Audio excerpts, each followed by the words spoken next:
Jorge, ¿me escuchan? Sí, sí, sí, perfecto. Sí, muchísimas gracias. Era un tema Buenos días, desde acá. gracias, Vera y Jorge, por la invitación. Listo, muchas gracias, Andy. En este contexto de reformas en el legislativo, en donde ha avanzado el tema y que ya está en ejecución, el tema de la reforma tributaria, y se habla que en enero se presentaría en la Asamblea Nacional este paquete de reformas que inciden en los derechos de trabajadores y trabajadoras. ¿Cómo tomas tú o cómo toma también el sector sindical este anuncio de alza de el salario básico? Yo creo que primero hay que tener claras dos cosas. En primer lugar, el salario no ha subido y eso me gustaría dejarlo claro, porque la única autoridad competente para fijar el salario es el Consejo Nacional del Trabajo y Salarios. Y si no existe un consenso en el Consejo, lo fija el ministro del Trabajo. El presidente Lasso no tiene la competencia para fijar el salario. Ahora bien, si nos fijamos bien en el decreto ejecutivo que se emitió ayer, el decreto menciona que le ordena al ministro del Trabajo proponer al Consejo Nacional de Trabajo y Salarios el incremento de $25. Uh-huh. Y quiero recalcar que es una propuesta, porque efectivamente quien fija el salario es el Consejo Nacional de Trabajo y Salarios. Pero, ¿qué sucede si esto? Ajá, perdón, Andy. O sea que nos podríamos encontrar con un nuevo escenario en el que simplemente esto no suceda, no se sube el salario. Exactamente. El salario no ha subido y eso hay que dejarlo súper claro. Quienes pueden determinar si se sube o no se sube el salario es el Consejo Nacional del Trabajo y Salario y en su defecto el ministro del Trabajo. Entonces lo que hace el decreto ejecutivo es ordenarle al ministro del Trabajo que proponga esto ante el Consejo Nacional de Trabajo y Salarios. La última reunión que tendrá el Consejo es el 22 de diciembre y en efecto esto llegará como una propuesta nada más que será debatida entre empleadores, trabajadores y el ministro del Trabajo. Pero ya hemos escuchado cuál ha sido la posición desde las cámaras empresariales a no incrementar el salario a $25, mientras que los trabajadores de alguna manera mantienen un incremento, como tú decías, de $5 o $10 y en el mejor de los casos a cumplir con las promesas de campaña de incrementarlo en $25. Cuando esta propuesta llegue al Consejo Nacional del Trabajo y Salarios, se pondrá en discusión efectivamente si es que se sube o no se sube $25. Pero ahora bien, recordemos cómo está conformado el Consejo Nacional de Trabajo y Salarios. Existen representantes de empleadores, pero también de trabajadores que lamentablemente están alineados al gobierno. Y esto podría significar que en el Consejo tengamos un resultado de un incremento diferente a $25. Y cuando digo diferente, puede ser mucho menor a $25, pero que se justifique en el consenso. Y de esta manera el presidente Lasso podría decir que él intentó cumplir con su promesa de campaña, pero que lamentablemente los trabajadores han entendido que las condiciones económicas del país no dan para un incremento. Me parece que esa es la salida que está buscando el presidente en este momento. Y es que justamente lo que tú mencionas, Andy, ya se conecta con lo que vienen diciendo desde la noche de ayer empresarios que califican antitécnica esta propuesta de Lasso. Así es, porque la fijación del salario tiene un procedimiento establecido en los acuerdos ministeriales. No puede el presidente decir cuánto será el incremento del salario si es que no se toman en cuenta los parámetros técnicos, pero más allá de eso, supongamos que acogemos los parámetros técnicos y entre las partes, entre empleadores y trabajadores, decidimos que ese incremento será superior, no habría ningún problema, pero si es que lo hace el Consejo Nacional del Trabajo y Salarios, por consenso. Si es que no existe un consenso, el ministro del Trabajo tiene que fijar el salario en base a la inflación, que como hemos escuchado es de apenas el 1.28% y que daría un incremento de $4. Es decir que los $25 siguen siendo nada más que un ofrecimiento de campaña que será puesto a consideración del Consejo Nacional del Trabajo y Salarios y que seguramente tendrá un resultado diferente porque ya hemos escuchado que no hay un consenso para el incremento de $25. De acuerdo. A ver, entonces aquí tenemos dos posibles escenarios concretos. Que se dé paso a ese incremento de $25, un anuncio que veíamos las características, es un anuncio político por parte del presidente de la República y ahí está la base o la argumentación para decirlo. No es competencia del presidente, lo hace como un anuncio, más bien como una continuidad a su campaña política y al estar presente en la presidencia de la República y también por estos bajos índices de aceptación o de percepción percepción que tiene la ciudadanía, principalmente por el tema de la reforma tributaria en la Asamblea Nacional y cómo ha operado. El presidente de la República está retomando ese discurso de campaña de sus ofrecimientos. Ahora, si esto sucediera, si los $25 en este escenario posible, en el escenario A, se diera, ¿es suficiente en el contexto de la economía del país esos $25 de alza salarial, tomando en cuenta la reforma tributaria, la reforma laboral? ¿Qué pasa en ese contexto? A mí no me sorprendería tampoco que en el Consejo Nacional del Trabajo y Salarios, las confederaciones que están representando a los trabajadores de forma ilegítima también tuvieran un discurso de que el incremento salarial provocaría la pérdida de empleos, aunque esto no sea así. Yo veo muy poco probable que se produzca un incremento de $25, pero suponiendo que se produce este incremento en algún paralelo, realmente no compensa el incremento de la canasta básica, el incremento de la gasolina, el incremento del transporte público. Sí, Angie, tu audio se desactivó, disculpa. Sí. Ahí. Listo. Sí, yo mencionaba que no me parece que este incremento compense todos los incrementos de otros bienes y servicios que hemos presenciado durante el último año, sobre todo. Y tampoco me parece que compense la reforma laboral que propone el presidente Lasso. Porque recordemos que el proyecto de ley que inicialmente envió a la Asamblea y que luego fue archivado, proponía reducción en el pago de horas extraordinarias, de reducción en el pago de horas suplementarias, bonificaciones por desahucio, indemnizaciones, proponía una flexibilización que devenía en que no existía contratos estables tanto en el sector público como en el sector privado y en la eliminación de la sindicalización. Es decir, puede ser que exista un incremento en el mejor de los casos de $25, pero esto no compensaría todo el retroceso que vendrá en materia laboral y sobre todo todas las reducciones económicas que vendrán si es que se aprueba la reforma. Y esto es algo que también me preocupa un poco porque yo he escuchado algunas declaraciones tanto del presidente como del ministro del Trabajo, quienes aseguran que la Asamblea no se opondrá a aprobar una reforma laboral. Y eso podría implicar que a lo mejor ya exista algún pacto al interno para que la reforma sea aprobada.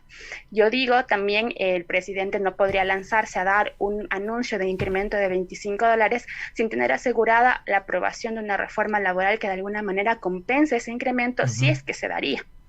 Ahora, Andy, esta mencionada reforma laboral, después de lo que hace un par de meses fue la famosa ley creando oportunidades, ¿cuál es la perspectiva finalmente de esta nuevo escenario laboral, salarial que propone desde el gobierno de Guillermo Lasso? Claro, yo creo que la perspectiva siempre ha estado clara. Desde la campaña lo que se propuso es reformar absolutamente cómo se regulan las relaciones de trabajo a partir de la flexibilización de las relaciones de trabajo y de la privatización de la seguridad social, es decir, un combo de reformas para el sector laboral. Y esto no se ha abandonado desde que el Lasso está en funciones. Recordemos, como tú dices, Verónica, ya pasó el primer proyecto de ley de creación de oportunidades que fue archivado, pero ya el ministro y el presidente anunciaron que lo volverán a presentar seguramente dentro del primer trimestre del 2022. Y eso implica que no se está abandonando un proyecto político de reformar las relaciones de trabajo. Y además implicaría un golpe, desde luego, para las y los trabajadores. Hay una diferencia ahora, y es que han anunciado que este proyecto, antes de ser presentado, va a ser socializado con los sectores de trabajadores. Sin embargo, habría que ver con qué sectores de trabajadores se va a socializar, porque recordemos que existen también sectores que están alineados al gobierno, y eso es lo que justamente preocupa también de la conformación del Consejo Nacional del Trabajo y Salarios, donde el Frente Unitario de Trabajadores no tiene una representación.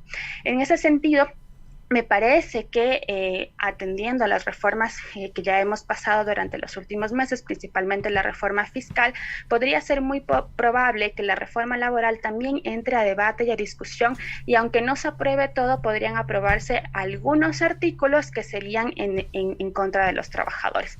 Nosotros hemos insistido en que las reformas laborales no deberían ser tratadas como proyectos económicos urgentes, porque no solo tienen un componente económico, sino que tienen sobre todo un componente ambiente social. Y eso es justamente lo que no ha visto la Asamblea y por supuesto tampoco ha visto el gabinete del presidente Lasso. El problema radica ahí porque esta reforma no podría ser tratada por un procedimiento rápido, ágil como el económico urgente, sino que requiere un debate ordinario que presente las propuestas de trabajadores y también las propuestas de empleadores en este caso, para poder llegar a una reforma que es necesaria. Sin embargo, como hemos dicho, la reforma debe ser progresiva y no regresiva en derechos. Claro, y tomando en cuenta de que la propuesta del presidente de la República es una de las propuestas. Tenemos conocimiento que hace varias semanas el Frente Unitario de Trabajadores y Trabajadoras presentaron también una propuesta de reformas al Código Orgánico de Trabajo. Se van sumando, diferentes propuestas de la sociedad civil, se debe debatir, pero si es que esto pasa con los tiempos de un proyecto económico urgente, muy poco seguramente va a ser el debate que se dé en la Asamblea Nacional. ¿Qué impacto ya finalmente estas reformas y todo lo que se está dando en el ámbito tributario, laboral, económico, ya se comenzará a sentir en la vida de los ecuatorianos y ecuatorianas? En la Asamblea en este momento existen más de 60 propuestas que en parte o en todo reforman el Código del Trabajo. La última propuesta es la que ha sido presentada por el Frente Unitario de Trabajadores, una propuesta más integral.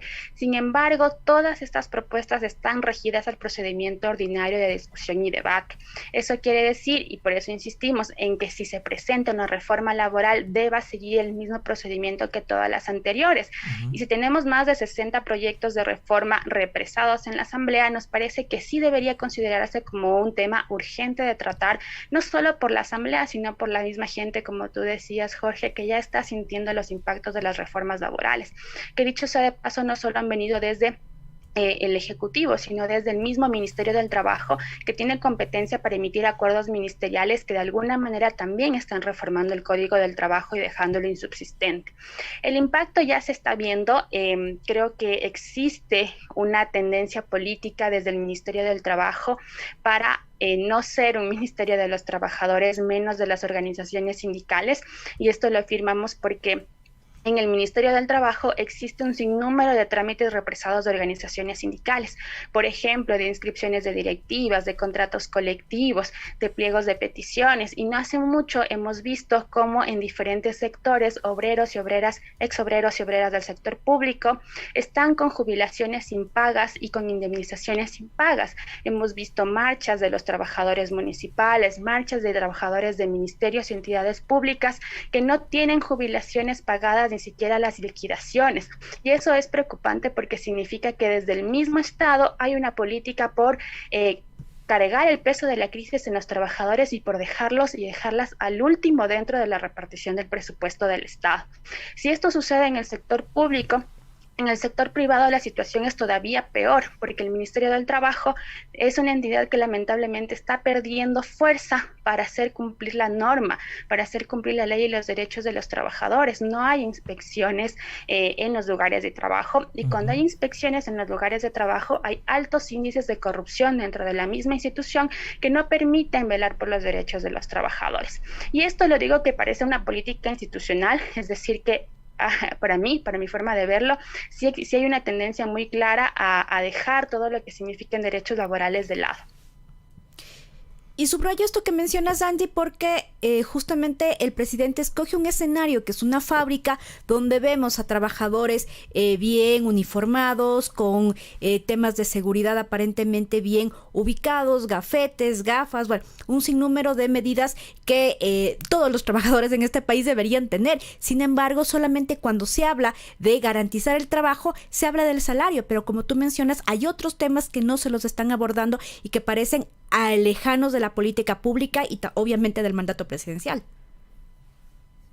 Sí, así es. Y es que como tú mencionas, en realidad no solo es el salario, sino que los empleadores tienen otras obligaciones por velar por la seguridad física y mental de sus trabajadores. Sin embargo, eso tampoco se cumple en la actualidad. Claro, el ejemplo que vimos ayer en el escenario de trabajadores que aparentemente estaban en su lugar de trabajo, en sus funciones, es una completa teatralización, por así decirlo, de una fábrica, donde existen trabajadores que de alguna manera estarían apoyando lo que dice el presidente. Sin embargo, no pasa en la realidad.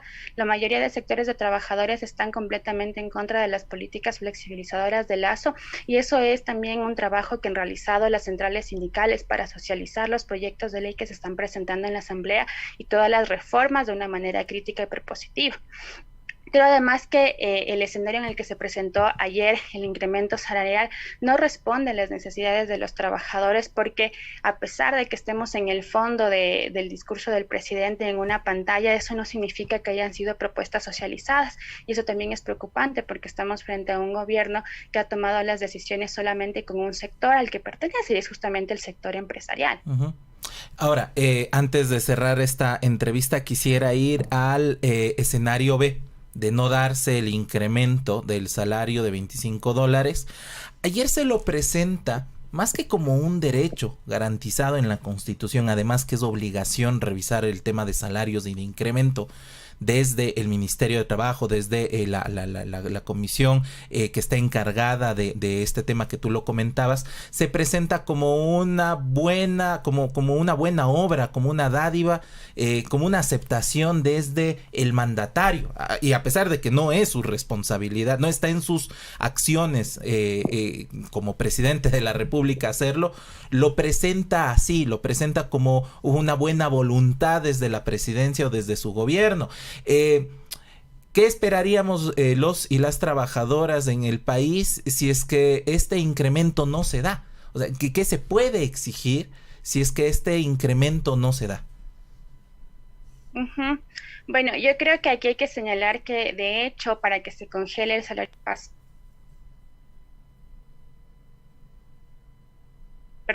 comentaba que para que se congele el salario básico el año pasado, de hecho, existieron varias reformas a los acuerdos ministeriales que determinan cómo se va a fijar el salario y cómo se va a conformar el Consejo Nacional del Trabajo y Salarios.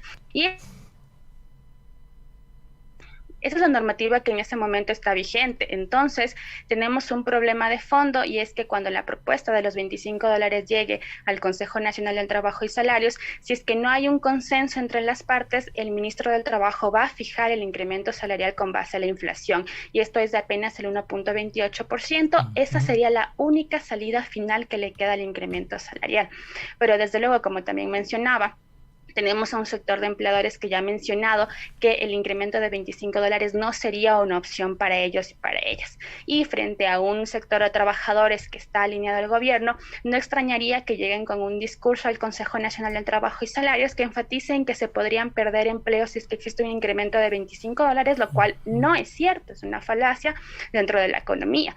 Entonces, podría llegar a un consenso, pero que no va a ser de $25 en el mejor de los casos. Y si es que hay un consenso, yo me imagino que va a fijarse alrededor del 1.28%, más o menos, estimándolo, y si es que no, tendrá que fijarlo el Ministerio del Trabajo. Pero en todo caso, la decisión política de fijar el incremento salarial quedaría en el ministro del Trabajo, y esto implicaría que el ministro podría decir, como no hubo consenso en el Consejo Nacional del Trabajo y Salarios, yo apruebo el porcentaje con base a la inflación del 1.28%. Y eso es lo que nos preocupa, porque, como decía, lo que dijo el presidente Lasso ayer no queda más que en una campaña nuevamente. Nos queda claro. Muchísimas gracias por tus aportes, Angie, y por asistir a esta entrevista. Vamos a dar seguimiento. Seguramente en enero se trate en la Asamblea Nacional estas reformas al Código Orgánico Laboral. Desde ya anticipar la invitación para que nos acompañes y seguir con esta conversación. Sobre todo socializar y tener al pendiente en la mesa de cada hogar de ecuatorianos y ecuatorianas, saber si es que se modifican estos temas en el legislativo, afectarán directamente a los derechos de los trabajadores y trabajadoras. Muchas gracias por acompañarnos, Angie. Muchas gracias a ustedes.